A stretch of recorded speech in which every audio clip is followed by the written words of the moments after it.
Imagine being the strongest in your village, mindlessly following the commands of your village leader. But when you're betrayed by the very people you grew up with, you agree to retrieve the elixir of life in a mysterious paradise in exchange for a free and fulfilling life. The anime opens with a beheading, an execution that requires a high degree of skill, but strangely, something goes wrong. As the executioner swings his blade, he's horrified to see his blade snap upon clashing with our MC's neck, Gabimaru. Gabimaru is clearly depressed, wondering why he still has to suffer, especially living a life filled with bloodshed. Taken back to his cell, we see Sajiri Yamada as Seaman profiling Gabimaru, uttering that Gabimaru was born a shinobi in the village of Awagakure, and breaking a blade with his flesh isn't too uncommon for someone from Awagakure. Sajiri asks if Gabimaru can show off some of his ninjutsu, but Gabimaru refuses, eventually taken out to be executed by burning. Gabimaru acknowledges that death by burning is quite tortuous, as the victim is forced to endure pain until the toxic fumes take them out. But in the present, the men seem to be having trouble with burning Gabimaru, as it seems only his clothes are affected. In his cell, Sajiri is forced to avert her eyes whilst recording the events that happened today, asking Gabimaru about his past. Gabimaru says his parents were slain when he was a child by his village chief, a mystery he has yet to solve. Plus, as a shinobi, Gabimaru had no emotions and hunted as he was told to. Sajiri asks how Gabimaru was captured, hearing that Gabimaru wanted to leave his village, but his fellow shinobi ended up betraying him, something Gabimaru believes the village chief had orchestrated. Up next, Gabimaru is to be executed by bulls, a method where the victim is ripped apart by two mighty bulls. When Gabimaru's execution starts, he subtly pulls back against the bulls, completely ruining his execution, but this makes Sajiri call out Gabimaru for lying, seeing as he clearly has the will to live. Sajiri asks for more information on the reason why Gabimaru wanted to leave his village, and seeing as there is no point in hiding it, Gabimaru reveals that since he was the strongest in his village, the village chief had asked for his daughter, Yui, to marry Gabimaru. Gabimaru was disgusted at how naive Yui was, annoyed that Yui had tried teaching him proper etiquette and manners, and so Gabimaru left the village to get away from her. When Gabimaru had told the village chief of his departure, the village chief had requested Gabimaru take on one final task, but that was when his fellow shinobis had cornered and captured him. Gabimaru says his life isn't as interesting as others had hoped, but as Sajiri heads through town later that night, she is warned by her fellow executioner to be wary of Gabimaru, especially since his alias is Gabimaru the Hollow, a man with no emotions. Apparently, there are rumors of an elixir of life from Shinsenkyo that can grant anyone immortality. And with Sajiri hearing that even 20 men could barely capture Gabimaru, she deduces that Gabimaru is still hiding something. The next day, the executioners attempt to boil Gabimaru alive with some searing oil, but even such a horrific method doesn't faze Gabimaru. Seeing as it's finally her time to shine, Sajiri asks for Gabimaru to be escorted underground, and upon entering into a creepy-looking room, Sajiri reveals herself to be a sword tester from Edo. Sajiri dawns from the Yamada clan, a group of people that test out swords and act as executioners, and seeing as Sajiri is a woman capable of being bestowed the seaman role, Gabimaru suddenly flinches as he can detect killing intent from Sajiri. Feeling fear, Gabimaru suddenly breaks free from his cuffs, and as Sajiri appears behind him with a slash, Gabimaru instinctively leaps back to evade. Finally shedding blood, Gabimaru continues to evade Sajiri's advances, listening in as Sajiri declares that a person's true nature is revealed right before their death. Having pulled together Gabimaru's history, Sajiri declares that Gabimaru still wants to live, especially since he loves his wife. Suddenly hit with a wave of emotions, Gabimaru remembers the fond memories he had with Yui, becoming enraged as he steals a sword only to begin clashing blades with Sajiri. Sajiri presses further by asking why Gabimaru continues to lie to himself. But Gabimaru refuses to listen, flashing back to a time when Yui had pointed out how kind Gabimaru was to her. When Gabimaru had reminded Yui that he had been hollow his entire life, Yui says a hollow man would have never accepted her, especially with such a horrific scar on her face. Yui knew that men in her village are sent off to hunt and gather, whilst women are to stay at home and bear children. Something her father recognized, hence, he was the reason why Yui had her scar. To prove she was right, Yui had given Gabimaru a quick kiss, making Gabimaru blush, and is the reason why Yui loves Gabimaru. In the present, Gabimaru begins crying that he is irredeemable, all whilst memories of Yui accepting him for who he is flashes through his mind. Gabimaru had wanted to quit his shinobi life and live alongside Yui peacefully, but Gabimaru knew his lineage along with the village chief would never allow such a life, making Gabimaru cry that he can never be normal. Luckily, Sajiri shows off an official pardon that will grant Gabimaru full immunity to all of his crimes along with full protection moving forward. Before Sajiri can grant such an offer to Gabimaru, she says Gabimaru must first visit Shinsenkyo, a place people consider paradise or heaven to retrieve something. In the past, travelers had reached Shinsenkyo by traveling southwest beyond the Ryukyu Kingdom, all baffled by the gorgeous and dreamlike scenery, just like the paradise they had envisioned. When the shoguns had heard that the elixir of life could be found on Shinsenkyo, they sent more parties to search for the item. But when the parties returned, strange flowers were seen growing from the men's corpses. Such a tale baffles Gabimaru, but Sajiri says that all sorts of criminals will be sent to the island to search for the elixir, and the one that is successful will be given a free life. To top things off, Sajiri says that the report shows that Yui has hopes that Gabimaru will return one day, having shut herself off from everyone, something that fires Gabimaru up. When the other executioners call out Sajiri for not executing Gabimaru, they all draw their spears ready to slay Gabimaru themselves. But with a single exhale, Gabimaru sets his body ablaze with his ninjutsu. In the blink of an eye, Gabimaru diffuses the situation by taking down the surrounding men, only to agree to help Sajiri track down the elixir of life. Sajiri says they'll first head to Edo, and with Gabimaru agreeing to take on whatever comes his way, he wishes for Yui to wait for the day he reunites with her. In the past, Sajiri's father, Kichiji Yamada Seaman, was once tasked with beheading a convicted storyteller, and with clean precision, Sajiri's father was able to lob off the storyteller's head.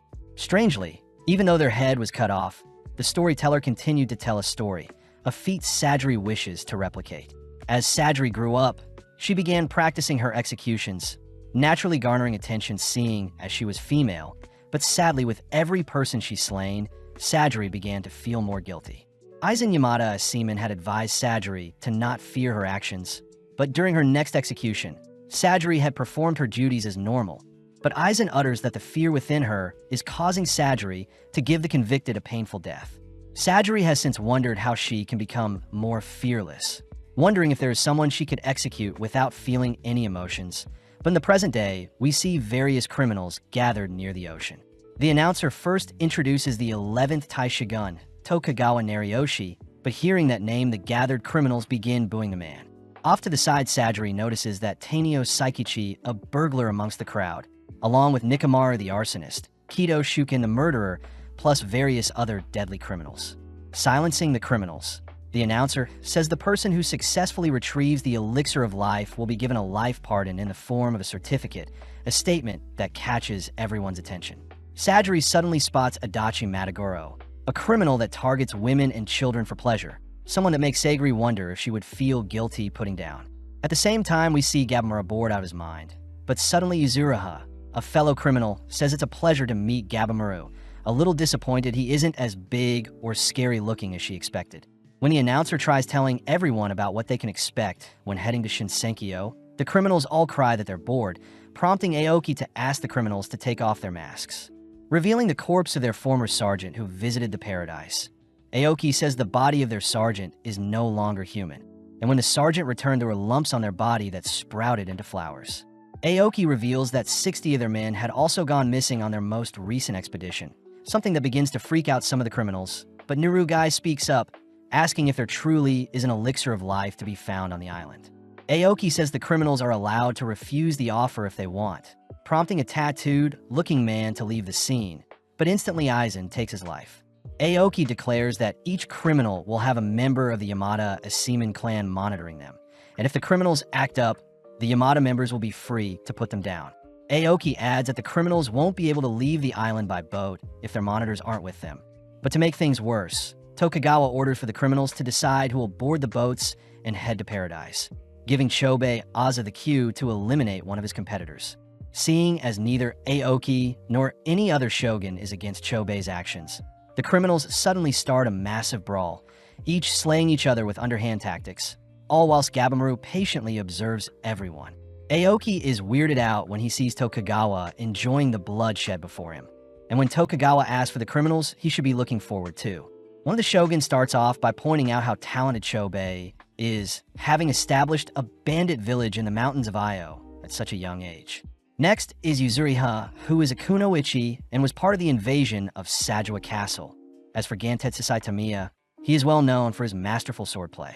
Finally is Rokuruda, the giant monster that seems to be unfazed by the surrounding violence. But when the shogun points out that Gabimaru is supposed to be the most deadly of them all, we see that Gabimaru has yet to slay anyone. Following Sajiri, she suddenly hears Aizen calling her out for being afraid, reminding Sajiri that her weaknesses will only handicap her when they arrive on the island. Aizen declares that Sajiri isn't fit to wield a sword, reminding Sajiri of her upbringing as members of the Yamada clan at a very young age are tasked with testing swords, beheading criminals, and making medicine from corpses. Sadly, Sajiri was always bullied by other kids, all mocking her for being the daughter of the so-called neck chopper cannibal Asa. Even though Sajiri tried suppressing her emotions, she was naturally drawn to the sword, strangely able to see disturbing reflections of the truth in the blade she wields. In the present, we see 3 criminals rally together to escape their entrapment, all declaring that they'll attack Sajiri and steal her blade. Before Aizen can intervene, Sajiri offers to put them down, stealing her resolve even though the souls of those she's slain still scare her. As Sajiri easily decapitates the 3 attacking criminals, she is suddenly surprised to hear Gabimaru confront Tokugawa, asking why they have to slay others to go on the expedition. Annoyed, Aoki asks a fellow criminal to slay Gabimaru in exchange for a guaranteed spot to the island. But as the criminal tosses a rock towards Gabimaru, Gabimaru easily dodges, only to ask the criminal if he feels bad for taking another's life. When the criminal says he could care less, Gabimaru gets serious, declaring he'll slay those who try to take his freedom. In an instant, Gabimaru begins dismantling the weaklings before him, taking one life after the other, even accidentally breaking free from their entrapment, only to continue his brawl in the nearby ocean. As the blood from the corpses stain Gabimaru and the ocean around him, the onlookers are disturbed by what they see, but Sajiri suddenly realizes what she was missing. Sajiri says she has been afraid to take the lives of others, when she should develop the resolve to shoulder the lives she has taken, just like what Gabimaru has been doing. As Sajiri sheds some tears, she announces that she will be the one to put Gabimaru down, and with that, Aoki announces the 10 participants that will be boarding the ships, starting with Chobi the Bandit King, Gantetsu Sai, the Sword Dragon, Kain the Hunter, Nurugai of Sanka, Horobu the Killing Prayer, Gabimaru the Hollow, Akajinu the Cannibal Courtesan, Yuzuriha of Keishu, Makaya Moro the Apostate, and Rokuroda the Giant. The next day, the criminals are given their Yamada monitor, only for everyone to board a ship heading straight for Shinsenkyo, Paradise Island. In the past, the chief of a Wagakure village showed off his immortality by allowing himself to be punctured and pierced by all sorts of weapons, saying that he had acquired his powers from a land across the ocean.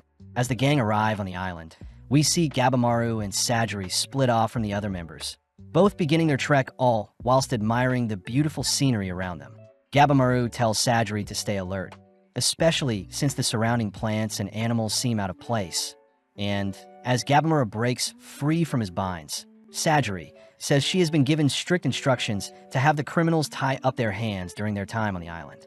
Gabimaru says Sajiri is being too picky, plus their rations will only last them 3 days, but Sajiri draws her blade, reminding Gabimaru that she will execute him if he disobeys her.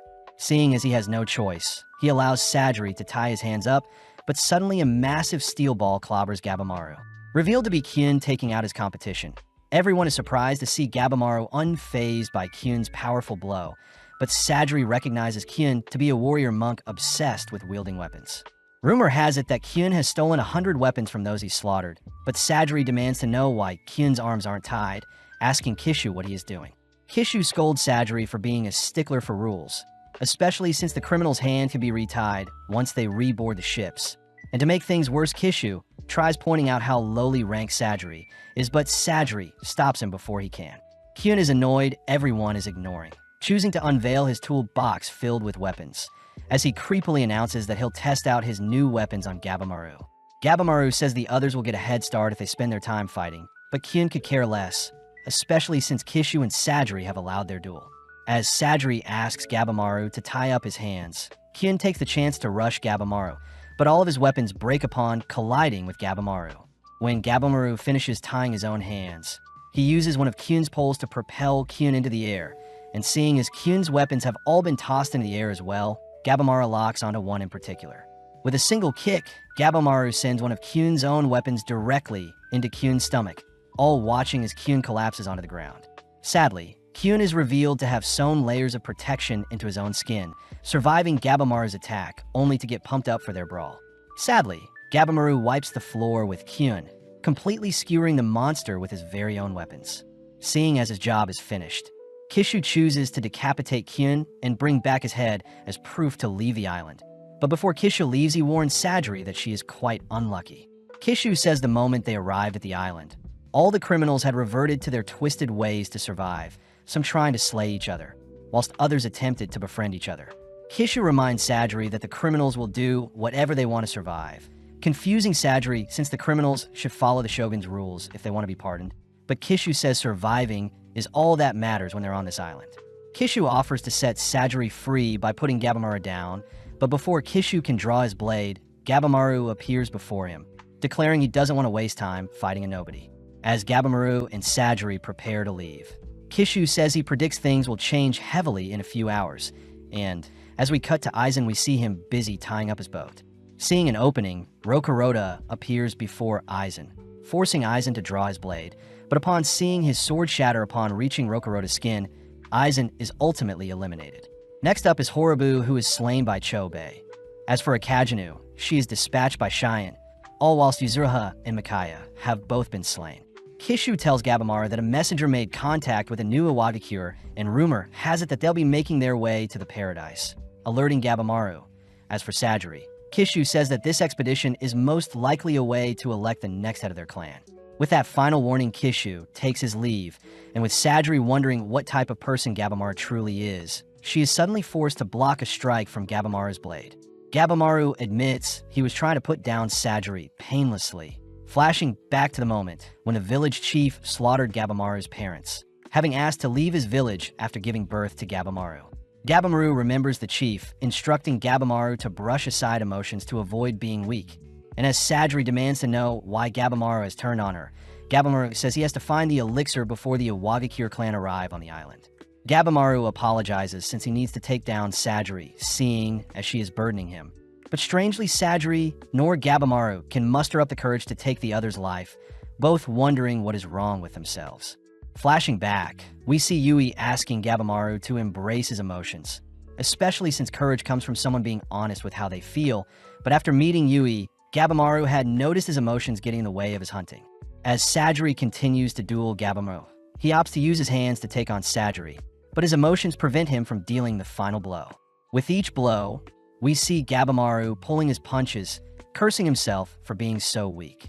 Stealing his resolve, he manages to shatter Sajiri's blade, but when he attempts to cut her down, Sajiri manages to save herself by blocking with her sheath.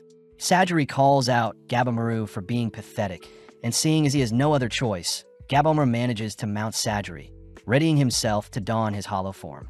With every ounce of hatred in his body, Gabimaru relies on his instincts to plunge his blade into Sajiri, completely entranced by the village chief's influence, but still he is unable to take Sajiri's life. Strangely, memories of Yui sway Gabimaru to drop his blade, but this makes Gabimaru tremble as he fears his emotions will prevent him from reuniting with Yui. Sajiri corrects Gabimaru, as she believes Gabimaru has become far more stronger now, especially since he is attempting to change. With Sajiri's words hitting home for Gabimaru, she manages to convince Gabimaru to sheath his blade, both calling a truce as Sajiri says she wants to see Gabimaru change for the better. Elsewhere, we follow Fuchi and Gantetsusai encountering some strange-looking statues, but when a butterfly lands and stings Gantetsusai's hands, Gantetsusai gets a strange feeling. Instantly severing his own hand, Gantetsusai points out the disturbing human face on the butterfly, and just as Gantetsusai predicted, his lobbed-off hand begins to sprout flowers. At that moment, the island begins to rumble as various creatures begin to flock around the intruders of their land, forcing everyone to stay on high alert as strange anomalies make themselves known.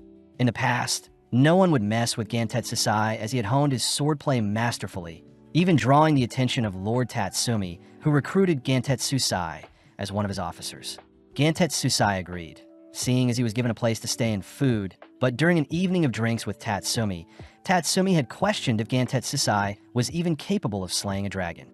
Pissed, Gantet Sasai had destroyed the dragon carving Tatsumi had owned, ultimately putting a bounty on Gantet Sasai, as Tatsumi sent his men to arrest Gantet Sasai.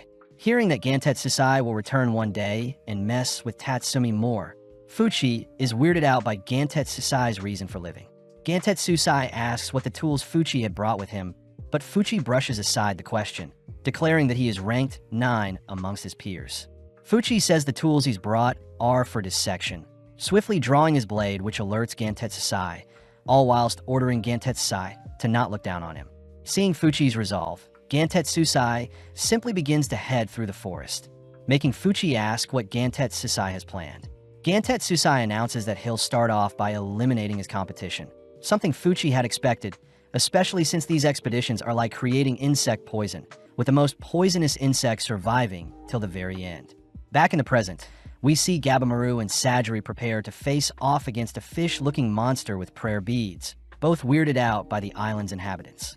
When the fish sends multiple arms after Gabimaru, Gabimaru is forced to evade, landing a lethal kick on the fish's head. Sadly, the monster manages to grab hold of Gabimaru, slamming him onto the ground. Sajiri tries backing Gabimaru up, but Gabimaru orders Sajiri to stay back, reminding her he is basically invincible. Seeing as the fish is unfazed by the hole in its head, Gabimaru remembers Rule 5 of the Shinobis, recognizing he shouldn't engage with unknown enemies. Distracted by Sajiri, Gabimaru is binded and tossed around once more, but before he can give Sajiri the order to flee with him, our duo realize they've been surrounded by smiling monsters in all directions. Sajiri can't help but feel lightheaded, checking to see what Gabimaru plans to do, but seeing as there is no way out, Gabimaru gets serious. Igniting himself with his flames, Gabimaru begins dismantling the monsters around him, crying out that he needs to survive no matter what. Entranced by the scenery around her, Sajiri barely manages to evade a monster that has snuck up on her, but having let her guard down, Sajiri is suddenly surrounded by smaller-looking creatures. Taking note of Sajiri's predicament, Gabimaru reasons he should just let Sajiri be slain, but his emotions refuse to allow such a thing, forcing Gabimaru's body to move and rescue Sajiri. Before Sajiri can thank Gabimaru, a tentacle from the fish monster attempts to strike Gabimaru from behind, but Genji appears, slaying the fish monster. Senta and Yuzuriha appear alongside Genji, all impressed. Gabimaru was able to hold off the smiling creatures, but as Gabimaru thanks them for saving him, he asks why Yuzuriha has 2 people monitoring her. Yuzuriha asks Gabimaru to not be so frightened, especially since she is a fellow ninja, and when Yuzuriha tries seducing Gabimaru, Gabimaru instantly avoids her seduction tactics. Yuzuriha says their team of 5 will give them a greater chance at survival, but Sajiri asks why Yuzuriha has 2 people with her. Genji introduces himself as a rank 8 Asiman, revealing that his original criminal Mikaya was seduced and slain by Yuzuriha, so he reasoned he should help watch over her. Sajiri accuses Genji of being seduced by Yuzuriha, all while Senta introduces himself as the rank 5 amongst their cohort. Seeing as there may be greater monsters to slay, everyone agrees to team up, but when Yuzuriha tries getting all touchy with Gabimaru, he once again pushes her away. Hurt, Yuzuriha manages to trip and pull Gabimaru in close, reminding Gabimaru that only one of them can return with the elixir, therefore they should make the most of their time together. Gabimaru wonders why they should trust Yuzuriha moving forward, but Yuzuriha offers up the intel they've gathered, declaring that the bugs on the island are the most dangerous of them all. Apparently, the human-faced bugs can poison people whilst causing them to hallucinate, something Yuzuriha found out when she used Mikaya as a test subject. As for the centipedes and other creatures, they're basically harmless, another revelation thanks to Mikaya. To top things off, Yuzuriha had played dead to lure and slay Mikaya. Senna adds that most of the statues on the island are a mix of Buddhist and Taoist designs, strange since both religions are quite different, and seeing as there's more information they'll need to gather, Yuzuriha promises to disclose anything she knows. Gabimaru demands to know why Yuzuriha is so desperate to cooperate with them. Hearing that Yuzuriha has a younger sister with an incurable disease, and in order to provide for her sister, Yuzuriha became a shinobi and joined a prestigious clan. Immediately, Gabimaru calls Yuzuriha out for fabricating her past, something Yuzuriha admits is true, as she says she simply doesn't want to die young. Realizing how strange Yuzuriha is, Gabimaru demands to know what she did to Micaiah. But Yuzuriha refuses to disclose the experiments she performed on the poor soul. Gabimaru says he'll need to keep an eye on Yuzuriha. But as the gang discuss their next course of action, we see Sadri off to the side questioning how she can help the team. Feeling strange and lightheaded, Sadri suddenly collapses, only for us to cut to Toma, who is an outsider that was acknowledged by the Yamada clan for his exceptional swordplay. Aizen said Toma needed to execute someone to be an official member of their clan, ultimately allowing Toma to request that Chobei be the person he executed, revealing that Chobei is actually Toma's big brother. When Toma had told Chobei, he only needed to retrieve the elixir to be pardoned for life. Chobei immediately accepted, cutting to the present day, where Chobei is seen manically tearing through the statue like monsters. Toma highly respects his big brother, even praising him for staying strong when the lord they served in the Edo castle became corrupt. To make things worse, their mother had passed due to their poverty, and their father was executed alongside the corrupt lord. Luckily, Chobei was a smart boy, having one day been captured alongside Toma by some bandits. But instantly Chobei was able to charm his way into working with the bandits. Over time, Chobei was caught, but even still Chobei had sacrificed himself so Toma could live a good life and return to rescue him. Seeing the unlimited swarm of monsters approaching them, Chobei instructs Toma to flee with him. And as our brotherly duo duck and weave past the creatures, Toma ends up getting caught. Sadly, Chobei leaves Toma to fend for himself, something Toma doesn't fault Chobei for doing as he makes his final stand.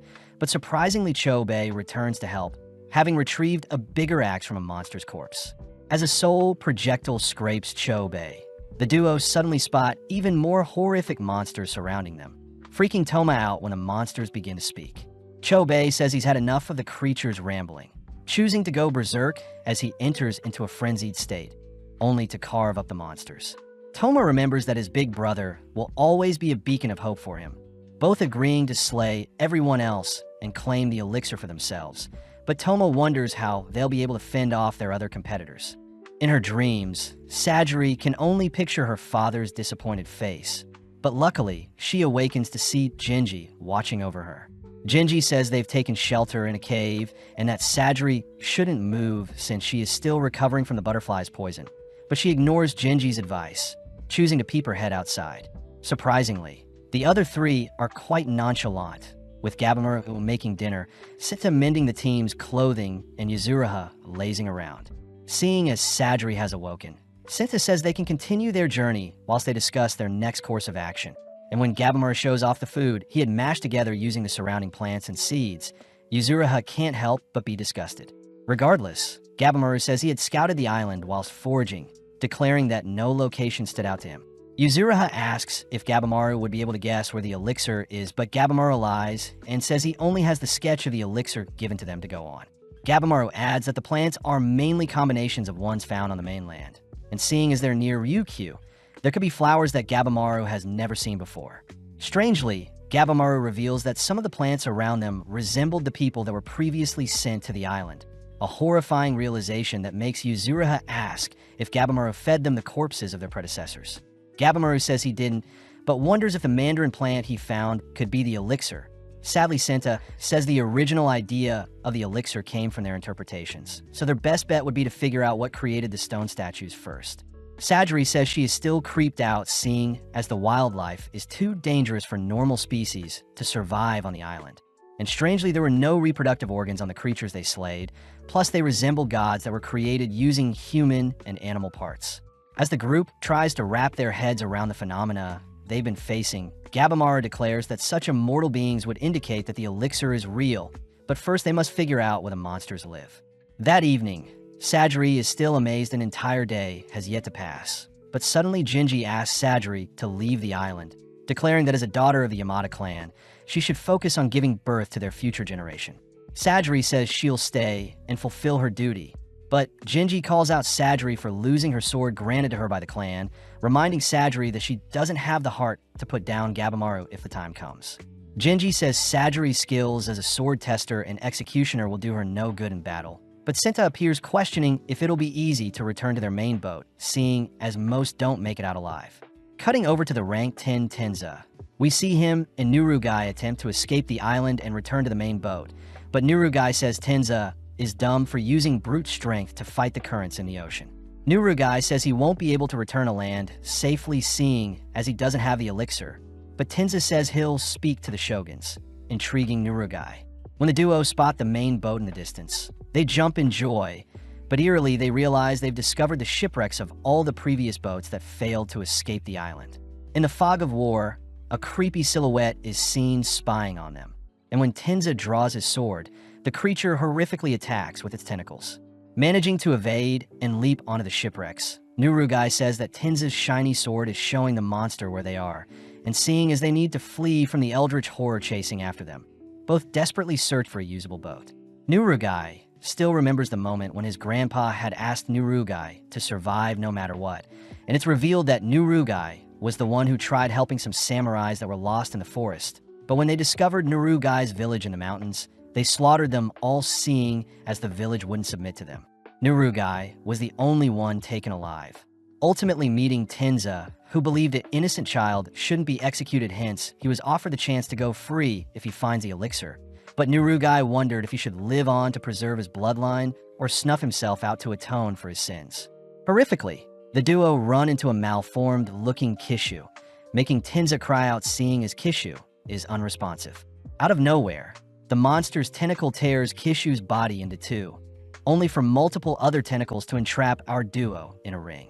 Seeing Kishu's corpse, Nurugai is reminded of his grandpa's last moments, suddenly falling onto his knees as he asks that Tenza leave him and flee. When a tentacle rushes towards Nurugai, Tenza severs the tentacle only to demand Nurugai explain himself. But Nurugai says the Sanka convention he grew up and instructed him to live for the mountain and village.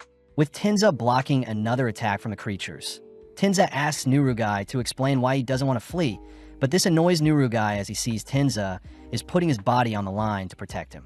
As the creatures begin to swarm our duo, Tenza continues to hold them off, demanding to know if Nurugai wants to live.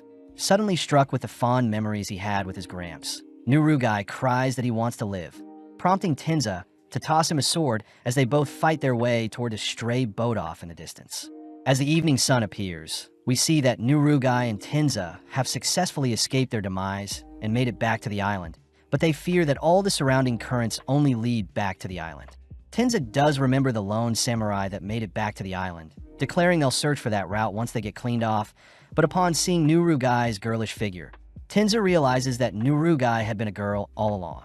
Nurugai says she's fallen for Tenza, but as we cut back to the others, Genji is seen storming off as he says Sajiri is expected to leave tomorrow morning.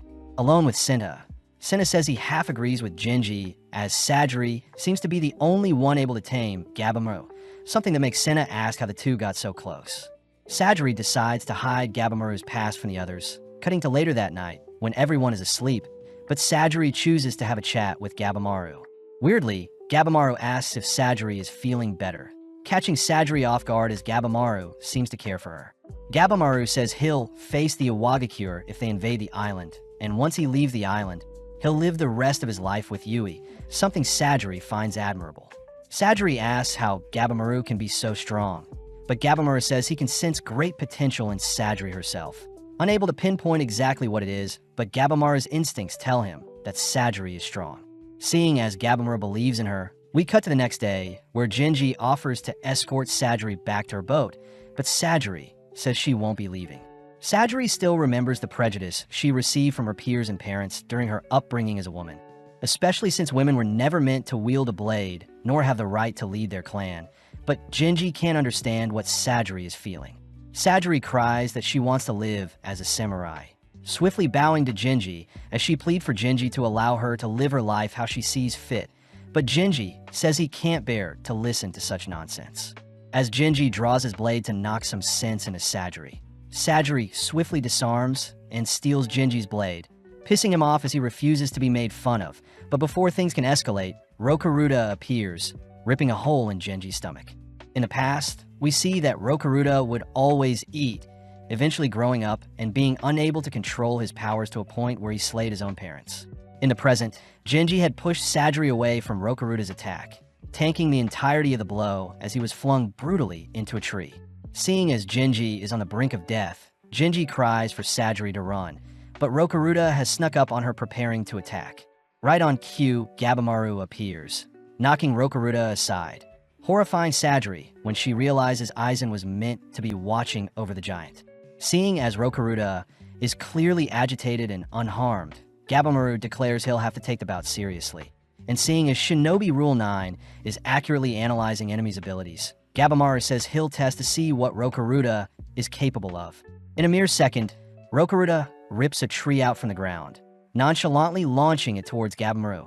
And as he evades, he cries for Sajiri to get to safety and leave Genji's body.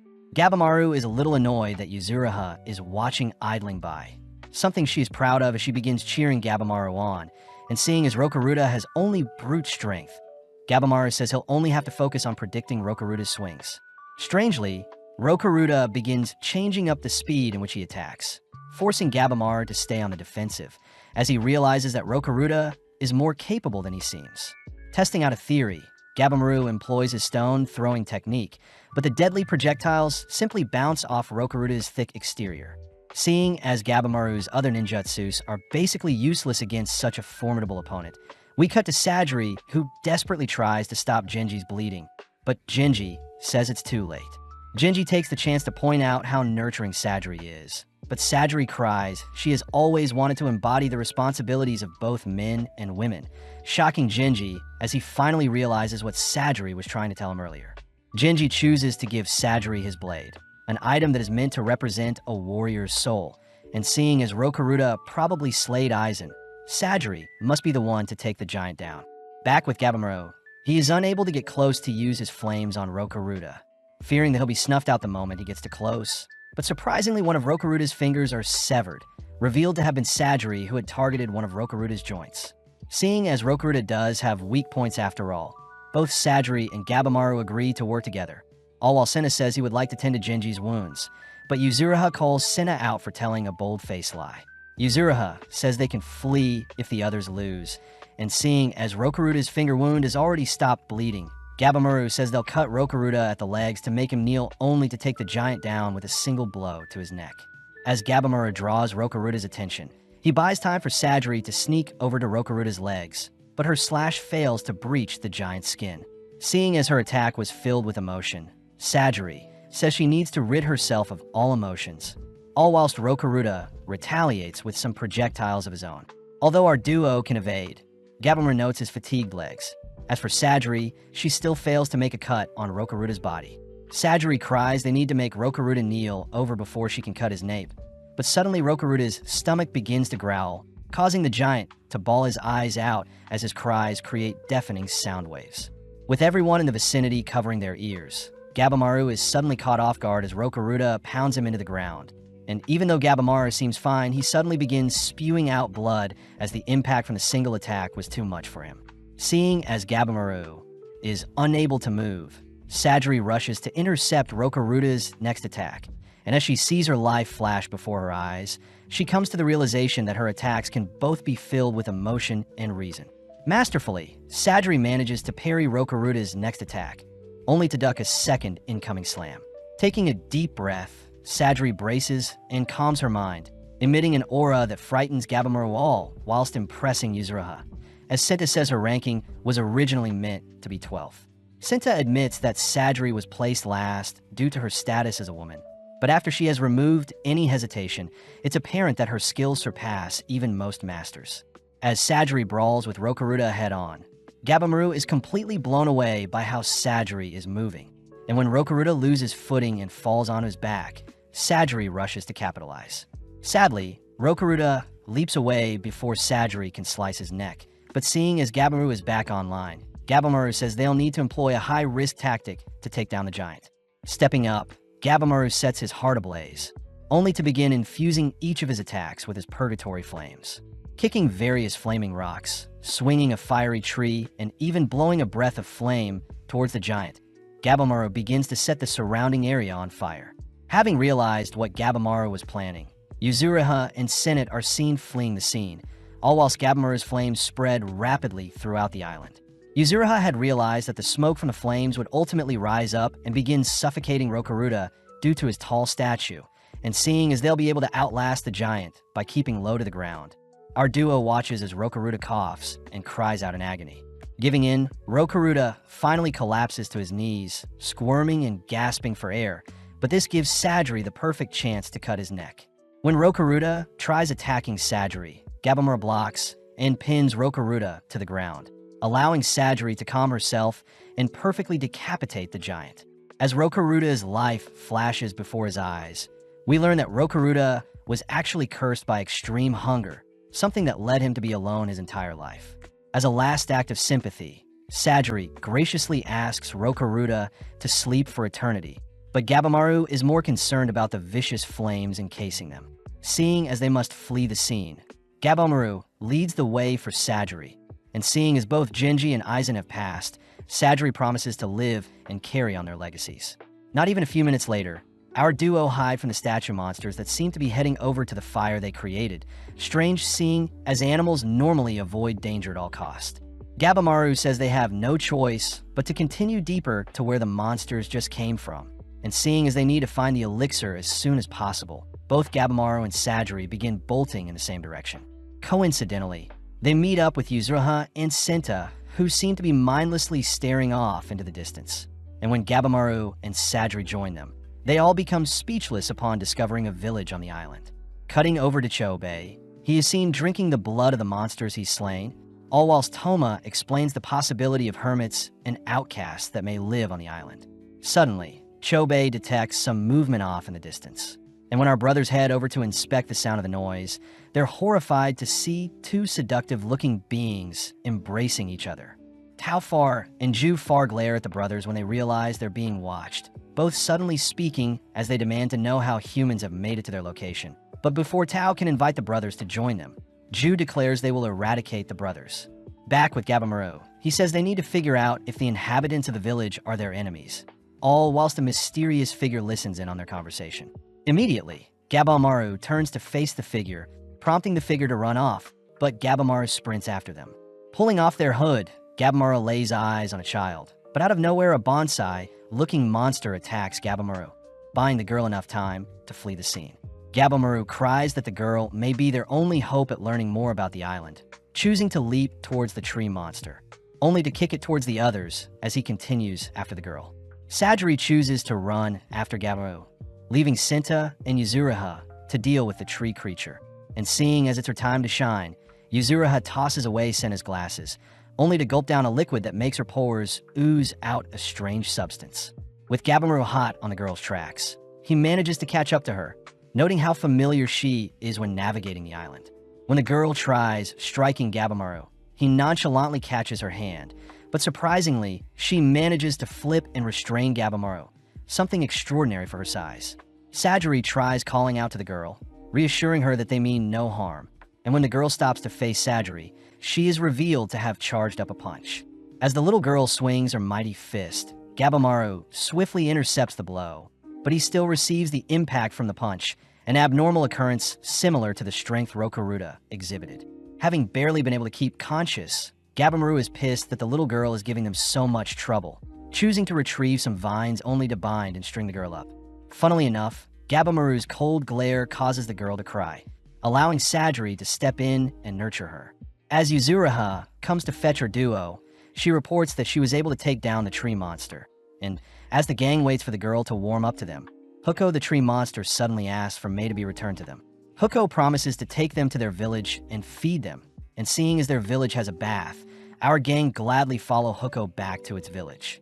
Although skeptical, Gabimaru says this may lead to more information on the elixir, and upon reaching the abandoned, mist-looking village, Huko says they'll show off their home to the gang. Strangely, Huko says their village was very different 1,000 years ago, shocking the gang to see such antique-looking items in Huko's home. As Mei wakes up, Yuzuriha demands to take a bath first, completely melting away her sorrows as she indulges in a hot, steamy bath. Gabimaru is annoyed they're taking a break, but Sajiri seems to have been swayed by the hot bath as well, gladly joining Yuzuriha as she feels guilty for taking a break while still on the job. As Mei hands a girl some towels, we cut over to Senta, who yearns to take a sip of water, but Gabimaru says they need to be careful. When Huko presents an assortment of plump fruits, Senta can't help but drool, But although Gabimaru is hesitant, Huko says they aren't poisoned. Gabimaru asks how Huko knows Mei, but Huko refuses to answer, and before Gabimaru can ask about the location of Elixir, the entire gang sits down to enjoy a meal like a family. Huko starts by revealing that the land they're on is called Kotaku, and it's a location that Huko has lived on all their lives. Gabimaru asks if the elixir truly exists, something Huko confirms as it is commonly known as tan on the island, but Gabimaru demands to know where they can find it. Huko starts by explaining that the island is comprised of 3 regions, an outer region comprised of shore and woods known as Aishu, the middle section where the current village is located called Hojo, and finally the inner section filled with mist called Horai, and is also where they'll be able to locate the elixir. Gabimaru gets quite excited seeing as he'll get to reunite with Yui, but he is still skeptical, asking Huko if he can provide any proof. Huko says the immortal Tensins are beings that can never perish or age, and they're the primary proof that the elixir exists. And as we follow the brothers, they're seen helplessly fighting off against Ju, one of the Tensin. Huko says the monsters they fought prior are known as Sashins, whereas the Tensin are completely on another level, a disturbing fact since the Tensin won't allow any humans to leave the island. With Ju slaughtering Chobe and Toma, we see Gabimaru demand to know more about the Tensin. But Huko says they're beings that can command the Sashin and punish the guilty, and by turning the corpses of the people they slay into flowers, the Tensin can create more elixir. With Toma and Chobe being tossed into a pit filled with deformed humans, he desperately tries to free Chobe from being wrapped up in roots, all whilst Huko shows off the regenerative blessing he received from the elixir. When Gabimaru tries interrogating Mei, Sajiri and Yuzuriha scold him for doing something so inhumane, cutting to later that day, where Gabimaru is heading to take a bath. Gabimaru is weirded out seeing as Sajiri still needs to monitor him, but the duo are still unable to wrap their heads around the concept of the immortal Tensins, especially since Senna had pointed out that most of the concepts on the island are foreign Taoist terms. Regardless, Gabimaru says he needs to clean off first, but upon entering the bathhouse, they realize Mei is already inside. Gabimaru could care less seeing as people of all ages and genders would bathe together in his village. But when Sajiri inspects Mei's body, she is saddened to see both Gabimaru and Mei's bodies in rough shape. Taking charge, Sajiri says Gabimaru will need to scrub his body first, only to turn to Mei, suddenly applying a mix of oil and ash to help clean out her hair. Although Gabimaru doesn't like the idea of taking breaks, he still remembers a time when Yui would help him wash his back, all whilst telling Gabimaru to relax when he can, that way he'll be ready when he needs to fight. Gabimaru also remembers how his wife would conceal her face scar with her hair, something he had asked Yui to stop doing, especially since such trivial things don't bother him, and such a declaration meant a lot to Yui. In the present, Gabimaru asks Mei to be proud of the scar she's received as well, something that ultimately makes Mei warm up to Gabimaru, as he actually doesn't seem that scary of a man. Following a younger-looking Tenza, he was born into poverty and always considered trash by those who walked past him on the streets. Tenza had to steal in order to live, seeing as his parents didn't care for him, and one day whilst walking down the street, he had bumped into some samurais. When the samurais had tried teaching Tenza a lesson, Tenza ended up brutally beating them up, but on that fateful day, Tenza met Cheyenne. In the present, Tenza and Nurugai are seen circling the island coast in hopes for a way out, but Nurugai says such a plan will only tire them out. Tenza says they can't fight the monsters in the forest, seeing as Nurugai is a girl. But as Nurugai cries that she wants to marry Tenza no matter what, they suddenly spot Zhu Jin appear beside them. Tenza wonders where Zhu came from, but Zhu strangely transforms from a female to male, all whilst angrily demanding to know who slayed the Shashins in the forest. Before our duo can flee, Zhu blinks in front of Tenza, successfully blowing Tenza back with an empowered fist. Nurugai tries running over to Tenza, but Zhu cuts her off, attempting to snuff her out as well, but Nurugai evades with several flips. Zhu is impressed by Nurugai's movements, but as Zhu calmly marches over to our duo, Tenza takes a chance to blind Zhu with a slash to their face. Horrifically, Zhu regenerates their wounds, making Tenza suggest they flee. Tenza starts off by dashing towards Zhu, instantly carving and slashing at Zhu's limbs, something that buys him enough time to flee with Nurugai into the forest. Sadly, Zhu manages to catch up to them all while showing off their half-plant and human body, and before Zhu can pay them back, a lone sword flies through the air, decapitating Zhu. Cheyenne appears, ordering our duo to run. And when Nurugai asks who Cheyenne is, Tenza reveals that Cheyenne is his master, and interestingly enough, Cheyenne is blind and navigates using his other senses. Having made it a safe distance away, Tenza introduces Cheyenne as a rank 4 swordsman amongst their peers, but before Tenza can say any more, Cheyenne scolds Tenza for not going for Zhu's head and legs. Cheyenne is glad to see Tenza is safe, revealing that when he tried leaving the island, Cheyenne couldn't find any safe currents that would get him away from the island. Cheyenne admits that there was a single current he found that led to safety, but a strange presence seemed to be guarding it, exciting Tenza as the three of them could possibly leave if they worked together. First things first, Cheyenne raises his blade to Nurugai, demanding to know why Tenza is working together with a criminal, especially since Cheyenne had executed his own criminal when she disobeyed orders and tried seducing him. Cheyenne reminds Tenza that they can't pick and choose who are deemed criminals, as it's ultimately their clan that decides, and they as executioners must follow the rules regardless of their beliefs. Tenza cries that Cheyenne is a hypocrite as he took Tenza in and trained him even though he was a criminal as well, and when Tenza cries that he wants to give Nurugai the same chance Cheyenne gave to him, Cheyenne can't help but praise how much Tenza has grown. Cheyenne agrees to allow Nurugai to tag along, surprising everyone when Cheyenne says he knows Nurugai is a girl. But before the gang can discuss what they'll do to avoid encounters with Zhu, Zhu mysteriously appears behind Tenza. Cheyenne swiftly tackles Tenza and Nurugai away, revealed to have received an almost lethal blow from Zhu. But as Tenza tries cutting off Zhu's limb once more, Zhu declares they've already adapted to Tenza's techniques, all whilst evading his slashes. Zhu says the humans will be needed to make more tan, freaking out Tenza as he declares he'll need to slay the monster before him now, taking a breath only to unveil his ultimate technique. Although Cheyenne tries calling for Tenza to stop, Tenza chooses to rush forth, sending out a flurry of slashes towards the monster.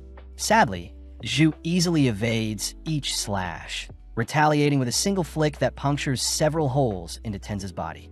In the past, Tenza had asked Cheyenne why he took him in and trained him, hearing Cheyenne utter that their job is to take lives, so it's natural that he wanted to help people in his spare time. Tenza found it hard to learn the way of the sword and adopt the practices of normal samurai, something Cheyenne didn't expect Tenza to accept anyway. But Cheyenne says Tenza has great potential and he needs to be ready to protect those he cares about in the future. Stiffening up, Tenza cries that he doesn't want such responsibilities put on him, declaring that he wants to leave and live out a normal life. Understanding Tenza's pleas, Cheyenne says if Tenza can land a blow on him anytime in the future, Tenza is allowed to leave as he pleases. The next morning, Tenza is seen attempting to sneak away from the dojo, but is caught by Aizen, who asks Tenza to accompany him for a morning walk. Aizen could care less if Tenza leaves or not, but as they stroll through a graveyard, Aizen shows off the grave of Cheyenne's former student. Aizen says the student's name was Tez Shin, a rebel just like Tenza, and sadly at the time Tez Shin wasn't given enough attention, so he left the dojo. Although things were calm for a time, Cheyenne was one day tasked with an execution, but when he prepared to execute the criminal he was assigned, Cheyenne had realized it was Tez Shin, his student. Aizen says Cheyenne was forced to follow through and put down his student, a sad end to Teshin's life as Tez Shin had returned to being a criminal when he left the dojo, and Tenza is meant to be Cheyenne's attempt at righting his wrongs. Later that day, Cheyenne was surprised to hear that Tenza wanted to spar him, both spending the rest of the day dueling each other as Tenza eventually grew quite close to Cheyenne. In the present, Tenza collapses to his knees, barely able to feel his fingers as the pain from his chest is making his vision go blurry. Tenza realizes that they'll all be slain if he falls, so as Tenza steals his resolve, he pushes himself forward to buy the others time. Punch after punch, Tenza manages to mount and pummel Zhu into the ground, but with a demonic-looking grin, Zhu blows another hole into Tenza's stomach. Seeing as Cheyenne is ready to avenge him, Tenza desperately cries for Cheyenne and Nurugai to flee, and when Cheyenne finally understands what he must do, Cheyenne chooses to run away with Nurugai, all whilst Tenza continues to stall Zhu. Completely defeated, Tenza wonders how great his life could have been if he got the chance to raise students of his own. But with Cheyenne and Nurugai escaping the scene, Nurugai demands to know what Cheyenne left the student. Cheyenne cries that he'll make Zhu pay for what they've done, all whilst Tenza is seen sleeping in a pool of his own blood, and as Tenza's final memories flash through his head, we learn that Tenza was ultimately able to disarm and land a strike on Cheyenne in the past. But Tenza had chosen to stay and train with Cheyenne instead of leaving the dojo. Back in the village, We see Sinta stressed out, even after reading all the books they found left behind. That night, whilst the girls sleep, we see Gabimaru and Sinta on lookout duty. But when Sinta falls asleep, Gabimaru gets impatient, choosing to head towards the center of the island alone. Dashing through some thick fog, Gabimaru continues south, but suddenly stops when he enters into a clearing filled with strange voices. Gabimaru realizes that there are tree creatures praying before him, and weirdly, they aren't moving, reminding Gabimaru that Senna had warned the gang against exploring further until they figure out more about the island. Gabimaru fears he is running out of time, continuing deeper into the fog, all while someone seems to be tailing him.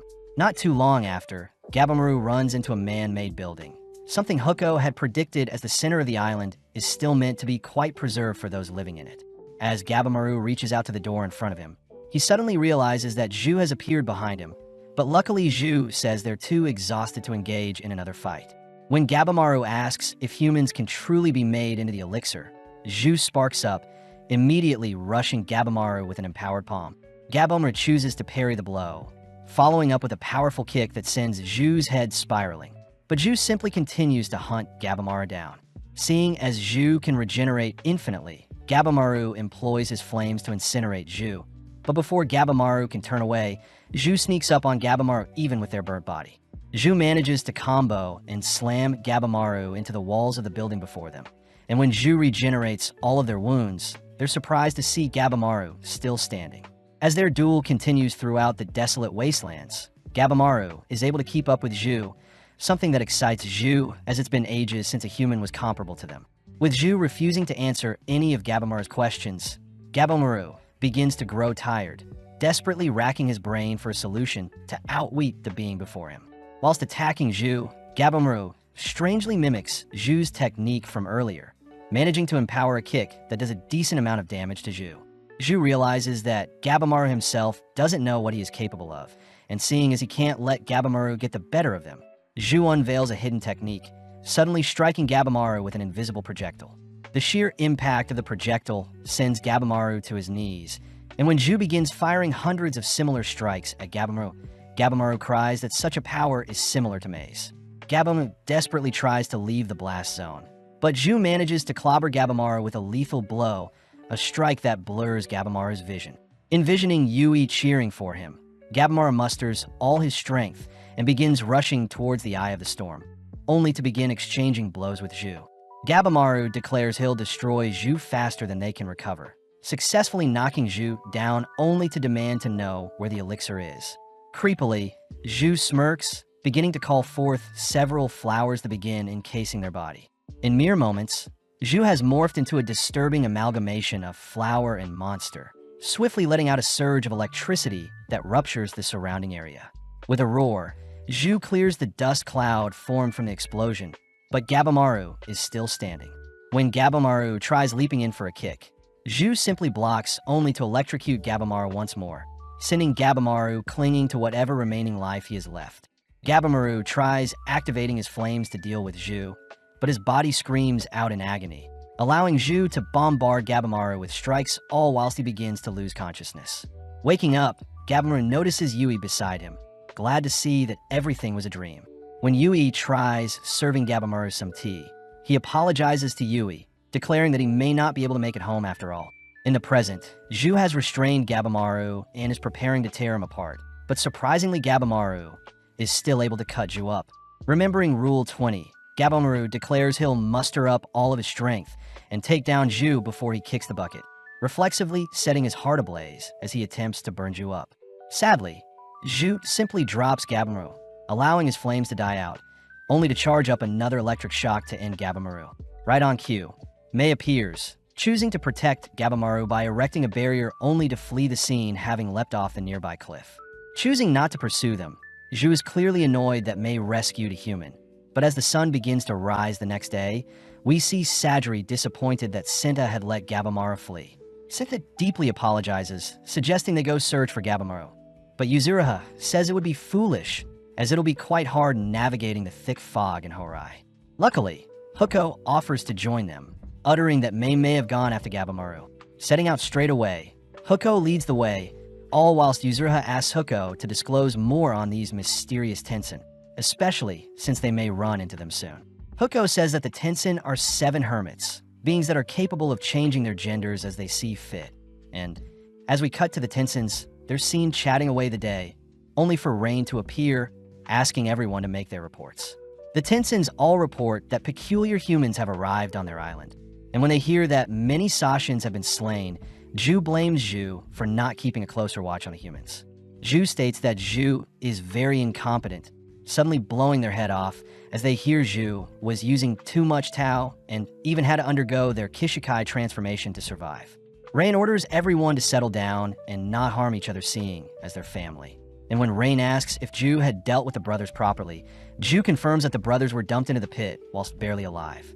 Rain tells the others not to underestimate this batch of humans, asking if Zhu had dealt with Gabamaru, but Zhu lies and says they did.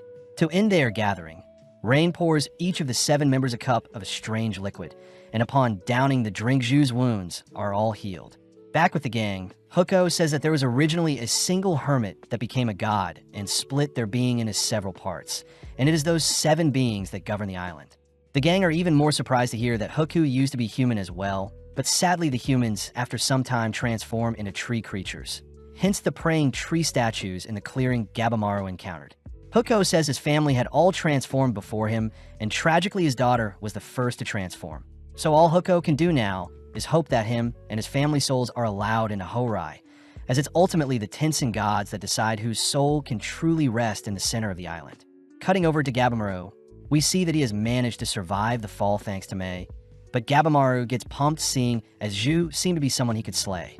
Before Gabamaru can think of what to do next, Fuchi and Gantet Susai appear, intriguing Gantet Susai as he wants to slay Gabamaru. As Gantet Susai begins to assess Gabamaru's condition, he is impressed that Gabamaru is still breathing, declaring it won't be easy to defeat Gabamaru. Firing back, Gabamaru notices that one of Gantet Susai's arms is missing, declaring that he'll use that weakness to take down Gantet Susai with him. Before the boys can take each other's lives, Fuchi interjects, telling Gantet Susai that they need to extract information from Gabamaru, especially where Sajiri is along with the little girl behind Gabamaru. Gabamaru realizes it'll be a 2-on-1, but remembering that he needs allies to take on Zhu, Gabamaru swallows his pride and begs his enemies to assist him. Intrigued, Gantet Susai draws his blade ready to sever Gabamaru's neck, but Gantet Susai stops himself upon seeing Gabamaru not move. Seeing as the duo are willing to listen, Gabamaru reveals the existence of the Tensen to the others, information that is quite hard to believe. Surprisingly, Gantet Susai is on board with teaming up, declaring that he wants to become immortal, that way his name will become a pillar for generations to come. With Fuchi interested to study the bodies of the immortal Tensen, the trio agree to unite their strengths, but at that moment Mei awakens. Strangely, Gabamaru sees that Mei has grown substantially since they last spoke, swiftly rushing to ask Mei various questions. Seeing as he is scaring Mei, Gabamaru backs off only to thank her for saving him. And now that he has calmed down, Gabamaru asks what connections Mei has to the Tensen. Back with the others, Seta can't help but be suspicious of the names of the Tensen along with the names given to the 3 territories, pointing out how the names are a mix of different religions. Seta says the various relics and religious pieces they saw on the island are too jumbled, reminding them of Mikaya, who tried creating his own religion in an attempt to overthrow the existing shoguns. Plus, the monsters are strangely created, a sign that there is a creator overseeing things, and it seems that only the humans that have become flowers can leave the island. Senna suspects that their search for the elixir will also give them a way out of the island, but Yuzuriha doubts that they'll be able to find the elixir and upheave a system that has been in place for 1,000 years. Yuzuriha also fears that Gabamaru is no longer with them, but knowing his personality, Sajiri says Gabamaru is 100% alive. Back with Gabamaru, he asks if Mei can help give them information on how to defeat the Tensen. But when Mei utters that Tao can help them, she is incapable of explaining what Tao is. Gantet Susai suspects that Tao is a form of martial arts. And as we follow the others, Huko explains that Tao is power that flows through all living things, and the Tensen are masters of Tao. Following Nurugai, we see her attempt to land a blow on Cheyenne from behind, but mystically Cheyenne blocks and disarms Nurugai. Cheyenne refuses to take Nurugai as a student, seeing as all of his students have passed, but Nurugai cries that she can't bear to see her loved ones perish, something that resonates with Cheyenne. Shine starts off by revealing the existence of waves flowing around their bodies, a feature Shine uses to help him navigate the world. Shine's explanation of waves is actually the same explanation for Tao. And to use Tao, a person must balance their state of mind, just like yin and yang. Huko says that Tao can grant a user immense strength and increase one's durability, something Sadri has noticed before. But as we follow Cheyenne, we see he has had a change of heart. As Cheyenne begins teaching New Rugai the basics of how to wield a sword, New Rugai suddenly notices several Sashins sneaking up on Cheyenne, but before New Rugai can say anything, Cheyenne begins slaying them all whilst continuing to teach New Rugai how to use a sword. Cheyenne reminds New Rugai that she'll have to keep up with him, something that fires her up as she brandishes her blade alongside Cheyenne, all while several Sashins surround Gabamaru and his group. Gabamaru is annoyed they don't have more time to chat, but Gantetsusai takes the lead by cutting down a few of the Sashins with his blade, declaring that they'll learn how to use Tao whilst they face the swarm ahead of them. With Gantetsusai giving Mei a ride on his shoulders, Gabamaru suddenly detects a strange presence past the swarm, wondering who is hiding in the far back. Elsewhere, we see Tao and Mu embracing each other, all whilst Tao praises Mu for creating the pit that can harvest more elixir for them. Mu proudly declares that people thrown into the pit will eventually become flowers, but the people need to be alive, but weakened so they can't escape, plus the existing corpses will help restrain anyone from leaving. Surprisingly, we see Chobei dragging his body out of the pit whilst Toma clings to his back, both managing to escape the pit alive. Toma had suggested they flee the island, but Chobei says they won't leave until they take down Ju and Tao, especially since he has figured out one of the Tensen's weaknesses. Chobei says when he split Ju in half, it was Ju's lower half that regenerated, not the top half. And seeing as the Tensen resemble plants, Chobei suspects that the Tensen's roots or lower half is the source of their power. Toma is once again amazed by how observant his brother is, getting disgusted when Chobei retrieves a human arm from the pit to feast on, but suddenly a tentacle-looking Doshur appears, casually greeting the brothers. As the boys leap back, they hear that the Doshur is simply here to investigate as per the Tensen's orders, and it seems that the Centipede Doshur is currently monitoring Gabamaru and his party. Doshur says that unlike the Sashins that lack intelligence, they're Doshurs, beings that act as right-hand assistants to the Tensen. Doshur asks the brothers to simply submit themselves, but this pisses Chobei off as he propels towards Doshur with a kick, but Doshur dodges only to land a flush punch on Chobei. Chobei retaliates by ripping out Doshur's lead arm, impressing Doshur as he wonders if Chobei is using Tao, and seeing as the brothers aren't backing down, Doshur regenerates his arm only to call for Sashins to attack them. Chobei asks Toma to take out the weaklings, an order Toma gladly fulfills as he cuts down the small fries, leaving Chobei to brawl with Doshur. Doshur says the Tao flowing through Chobei's body would indicate that he is tired, combined with his regenerative abilities. Doshur says they'll wipe the floor with Chobei. Waiting for the right time, Doshur uses Chobei's irregular Tao flow to attack Chobei's blind spot, an attack that instantly drops Chobei. Horrified to see his big brother defeated, Toma attempts to rush to his side, but is blocked off by the Shashins. Doshur says they'll return Chobei to the pit whilst he is still breathing, but reflexively Chobei awakens and rips out Doshur's throat. Chobei reminds Toma that he can't be easily defeated, but seeing Chobei still alive freaks Doshur out as he wonders if Chobei had merged with the beings in the pit. Chobei asks what was the strange thing he detected from Doshur earlier, surprising Doshur as it seems Chobei is able to make sense of Tao, and even more strangely Chobei's Tao flow seems to be more dense than before. Seeing as he can't let a monster run rampant, Doshur begins firing some invisible projectiles at Chobei, choosing to dash and close for some hand-to-hand combat. When Chobei's arms are dislocated, he simply pops them back into place, frightening Doshur as Chobei's Tao is growing stronger by the second. Toma wonders what is happening to Chobei, watching as Chobei declares that his body is surpassing what humans are normally capable of, and it's something he must adapt to, just like what he's been doing his entire life. In the past, when Chobei and Toma were captured by some bandits, they had tried tormenting the boys by placing scars on both of their faces. But to protect Toma, Chobei had willingly punctured one of his eyes to show the bandits he was willing to become one of them. In the present, whilst Toma holds off the Shoshin from intervening, Chobei rushes towards Doshur, even charging through the strange projectiles Doshur sends at him. Focusing in, Chobei aims for Doshur's stomach, confirming that the monsters they'll have to face share the same weak point in the navel area of their stomachs. Attempting to retaliate, Doshir once again fires off an invisible projectile, but suddenly Chobei monstrously evades the attack, declaring that he can see the Tao around Doshir. Doshir tries calling for their Sashin to help them, but sadly Toma has already slain them all, and when Doshir tries firing off another projectile, Chobei simply halts the attack by crushing Doshir's hand. Chobei wonders why the Tao didn't defend Doshir from his attacks, and seeing as the Tenzin he fought earlier seemed to be masters at using Tao, Chobei declares he'll have to master the use of Tao as well. Chobei miraculously begins to mimic Doshir's projectile attack, blasting a hole in the monster's stomach only to demand Doshir answer his questions. Off to the side, Toma can't help but fear the type of monster Chobei has become, swiftly rushing over to help Chobei tie up Doshir, all whilst noting the strange vine markings he had acquired whilst in the pit. Back with Mei, we see she has the same vine markings as well, but as she rides Gantetsusai's shoulders, she scolds Gantetsusai for not balancing his attacks. Seeing Gabamaru dismantle the Sashins with his martial arts, Gantetsusai admits that Gabamaru is quite strong, but sadly Mei says Gabamaru isn't balancing his attacks either.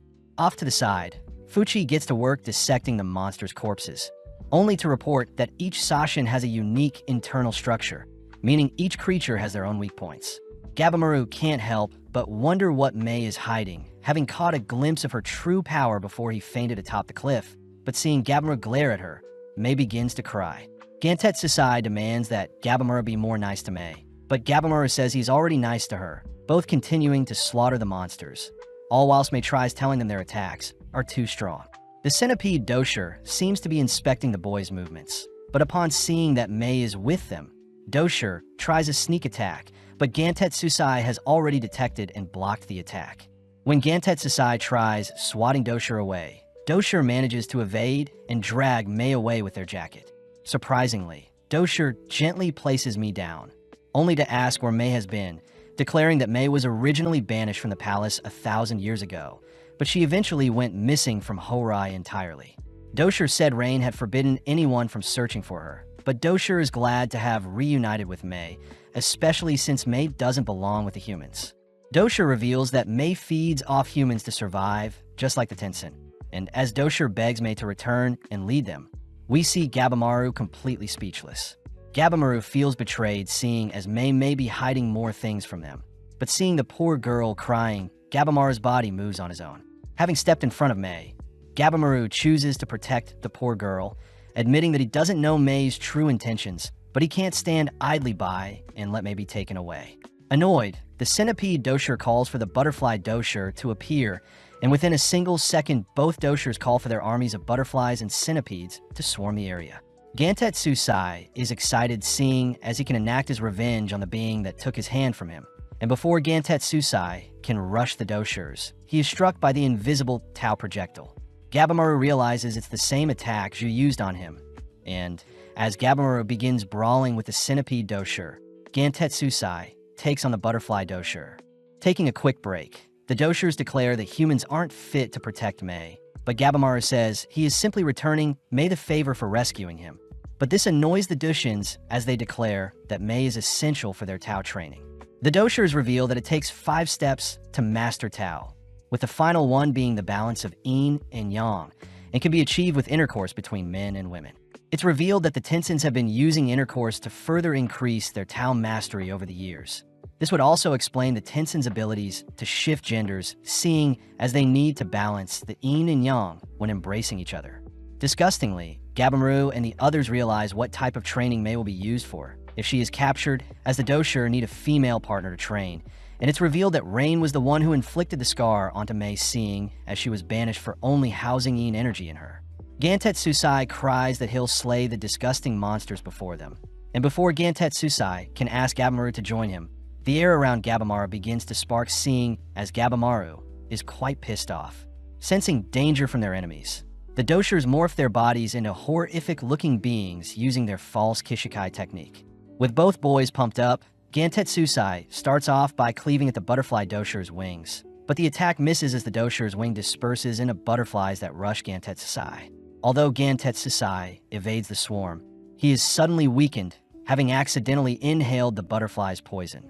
At the same time, Gabamaru works on breaking through the centipede Doshir's thick exterior, managing to blow away one of the Doshir's arms. But the centipede Doshir retaliates with multiple Tau blasts that Gabimaru still can't see. Grouping up, Gabimaru helps Gantetsusai fend off the attacking butterflies with a wall of fire. But as Gabimaru tries to rack his brain for a solution to defeat the beings before them, Fuchi cries that they're straining themselves too much. Fuchi says Mei wants their minds to be both strong and weak, and seeing as Gabimaru still doesn't understand, Mei takes hold of Gabimaru's hand, attempting to show him what Tau feels like. Fuchi adds that Gabimaru needs to weaken his mind, something that reminds Gabimaru of Sadri asking him to give into his emotions and accept his weaknesses, a revelation that unlocks Gabimaru's ability to see Tau. Now ready, Gabimaru coldly marches towards the Doshirs, prompting the Doshirs to blast him with their Tau projectiles. In the blink of an eye, Gabimaru begins to duck and weave past each projectile, a feat Gantetsusai admits is quite normal for people raised as an Awagakure, especially since their techniques may actually overlap with Tau's techniques. As Gabimaru charges towards the centipede Doshir, he begins to read the Tau flowing around him, nonchalantly blocking a punch only to shred a portion of the centipede Doshir's arm. The Doshirs realize that Gabimaru may be on par with the Tensen, both rushing to attack Gabimaru, but Gabimaru easily kicks both of them aside. Seeing no way out, the Doshirs agree to disclose anything Gabimaru asks of them, starting off by revealing that there are 3 Doshirs in total that were sent to spy on the humans. As the centipede Doshir talks, they try one final sneak attack to take Gabimaru and Gantetsusai with them, but the boys react fast enough, leading Gabimaru to burn up the butterfly Doshir, whilst Gantetsusai cuts down the centipede Doshir. Elsewhere, we see Huko has led the others to the palace in Horai, and upon entering through the gates, the gang are mesmerized by the abundance of gold. Out of nowhere, Huku's head is lobbed off, revealed to have been Mu who had been waiting for them. Mu congratulates the gang for being the first humans to reach the palace in over 1,000 years, but having sensed Mu's absurd aura, Yuzuriha chooses to flee. Sadly, Mu appears in front of Yuzuriha, restraining her only to ask her to calm down, but this makes Sadri draw her blade. Huko warns the gang that Mu is a Tensen, and seeing as Huko's transformation is speeding up due to damage he received, Mu takes the chance to reveal that the villagers that transform into wooden beings have no chance of reaching Horai in the afterlife. Manically, Mu says Huko and his village were all a part of an experiment, suddenly calling forth other human experiments that help bind Yuzuriha.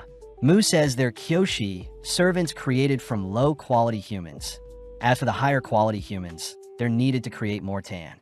Mu is intrigued to hear the gang refer to Tan as the Elixir, uttering that there is no such elixir since humans that consume Tan become wooden beings like Huko.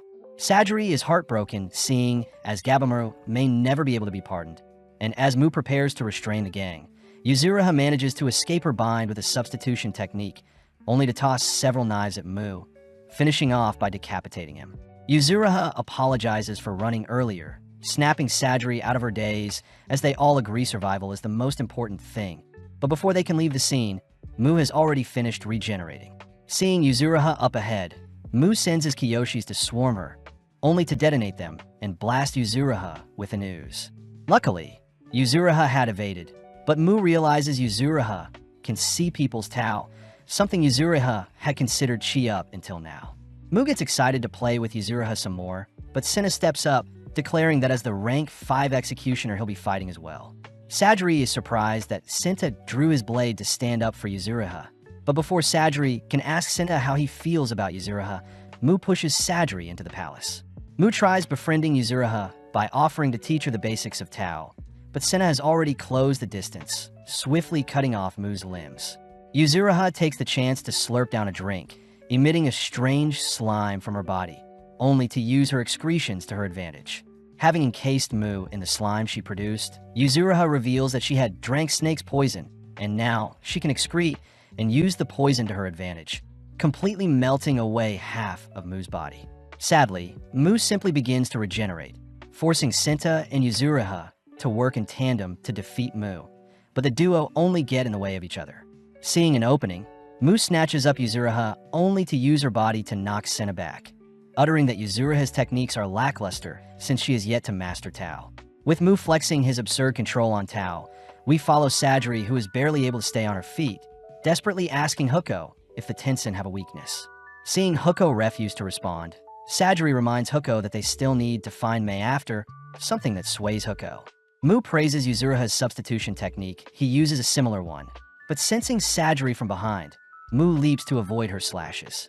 Mu is bored seeing Sajiri's predictable movements, but Sajiri chooses to toss her blade, puncturing Mu's belly, only to follow up by slicing at Mu's tanden. Huko cries that the region around the belly is where all the Tao originates, but Mu apologizes, seeing as such weak attacks without the use of Tao cannot harm him. Mu announces that no one present has enough Tao to defeat him, but Sajiri says she's figured Mu out, suddenly overflowing with an absurd amount of Tao as she slashes at Mu. Frightened, Mu deflects the slash and leaps away, wondering who Sajiri is as he realizes something about the girl. Yuzuriha and Senta realize the wound Mu just received isn't healing, leading Sajiri to announce the aura she felt from Mu is the same Gabimaru and Rokuruda produced prior. Sajiri says she'll be the one to slay Mu, exciting Mu as he says Sajiri's slash seems to have poisoned him. But to make things fair, Senta and Yuzuriha offer to assist Sajiri.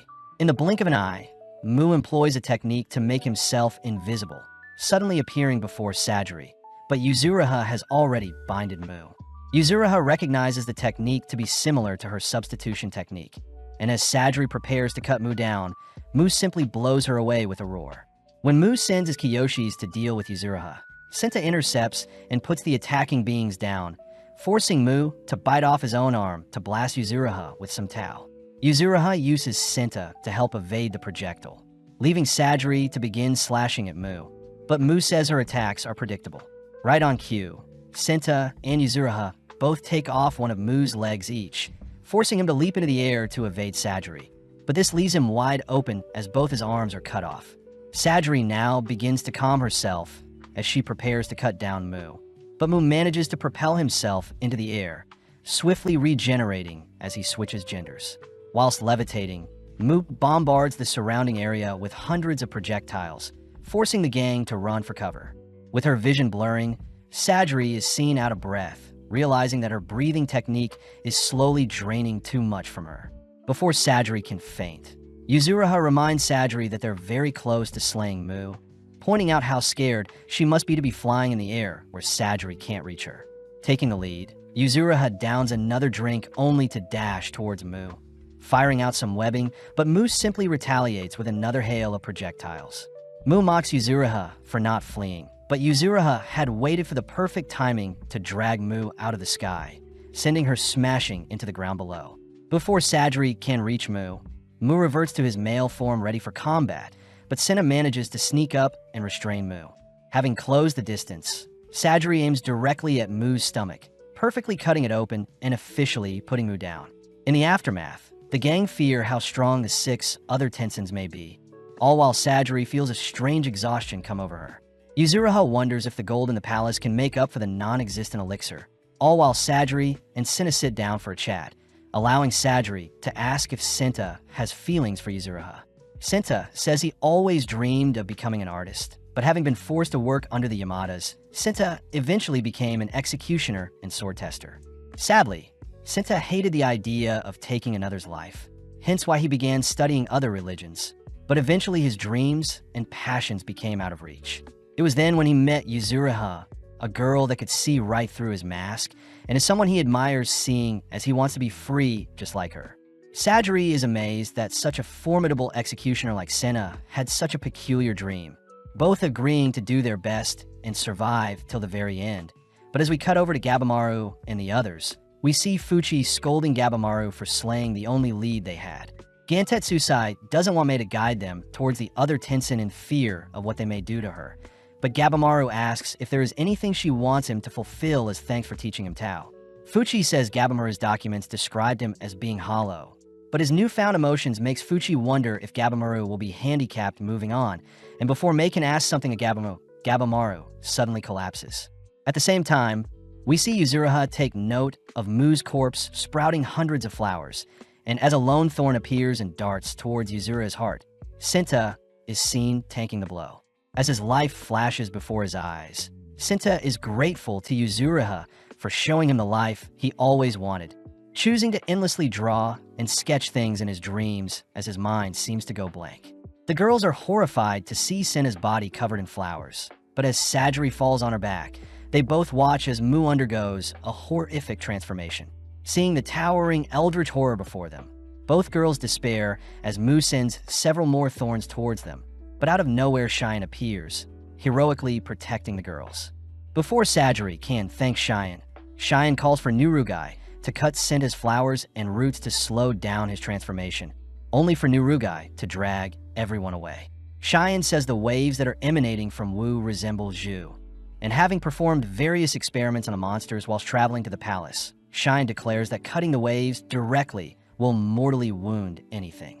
Focusing in, Cheyenne starts off by evading and slicing the thorns Wu sends at him, all whilst Nurugai and the others desperately try halting Senna's transformation. Sajri asks Huko if there's a way to save Senta, but Huko says they don't know, prompting Yuzuriha to offer up a solution.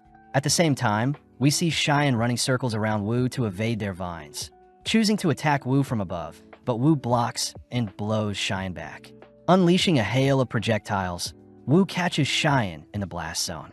As the dust settles, Cheyenne is seen tossing his blade into Wu's stomach, taking the chance to shred apart his belly only to kick the monster back, a performance that shocks the others. Seeing as Wu isn't regenerating, Cheyenne confirms his suspicions are true, but as Wu rises back up, he suddenly forces flowers to sprout from the small scars that landed on Cheyenne. Instantly, Cheyenne severs the flowers to halt his transformation, declaring that he'll give his life, it means taking down Wu. Nurugai fears that Cheyenne is losing too much blood, and even Cheyenne himself admits that he may pass away before he can take down Wu, something that prompts Sajri to prepare to re-enter the battle. Although Nurugai is hesitant, she gets fired up seeing Sajri's conviction, and when Yuzuriha says she won't be joining seeing as she's exhausted, Nurugai tries hugging the girls. It's revealed that Nurugai is able to strangely re-energize people with her touch, a strange phenomena due to the wave she produces. With Yuzuriha cheering them on, both girls join the battle, but Cheyenne asks why they're weirdly wrapped up. Sajri says Wu's tandem is their weakness, so they'll need to attack the two stomachs the monster has. Plus, Yuzuriha has encased the girls in her slime to ensure they don't receive any scratches. Sajri says they will distract Wu while Cheyenne attacks its stomach, but before anything else can be said, Wu appears behind the girls. Sending out its thorns, Wu targets Nurugai, forcing Nurugai to leap around to evade capture. When Wu tries sneaking up on Nurugai, Sajri steps up to cut down any of Wu's advances. Impressing Cheyenne as he sees Sajri is able to predict Wu's movements by reading the waves. Getting into formation, Cheyenne begins flanking Wu from the side, forced to evade several beams, all whilst the girls draw Wu's attention. When Cheyenne tries leaping in for a slash, Wu halts Cheyenne with a kick, but Cheyenne simply cuts through Wu's kick. As the monster topples down, Yuzuriha sees that the creature is taking longer to regenerate, but sadly, it seems Sajri is about to reach her limit. Seeing Cheyenne losing tons of blood, Wu rises once more only to cover the battlefield with deadly ray beams, a catastrophe that forces Sajri to pick up Nurugai and run. Cheyenne refuses to flee, mustering up his remaining strength to charge towards the monster, all whilst his hatred towards the beings that took Tenza's life fuels him to surpass his limit. Sensing Cheyenne's bloodlust, Wu attempts to swat Cheyenne away, but Sajri pins down its lead hand, allowing Cheyenne to make it to Wu's stomach. Having no time to think, Cheyenne channels and wraps his waves around his sword, preparing to take its life, but suddenly Senta cries that the stomach isn't the monster's weakness. Senta had studied plants in the past, and seeing as the monster is a plant, Senta cries that the ovule is the monster's weak point, pointing Cheyenne to the center of its petal. As Wu's thorns desperately try scaring Cheyenne away, Cheyenne stands strong and deals a lethal blow that slices open the ovule, revealing variations of Wu's head.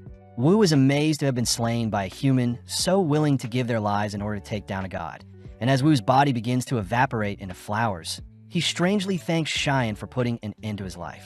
As thousands of flowers fill the surrounding scenery, we see both Cheyenne and Senta both clinging onto the last bits of life they have left, but Sajri asks if Yuzuriha can spare one of her salves. Yuzuriha says she can only give one of her salves to either Cheyenne or Senta, and seeing as Cheyenne will be more useful, Yuzuriha asks Senta to let go and rest. Sajri begins to break down seeing as she is unable to help the people in need, but Yuzuriha chooses to comfort Senta, asking him to think of fond memories as he served his role well. Just like that, Senta officially passes away and the gang choose to bury him. And as night begins to fall, Sajiri declares she'll make sure no one else loses their life. At the same time, we see Gabimaru awaken, suddenly leaping back. Gantet Sasai reassures Gabimaru that he was carried here to rest up, but strangely, Gabimaru's memory is quite foggy. As for Sajiri and the gang, they venture deeper into Horai, passing a mist-filled corridor and into an abandoned home where they can rest.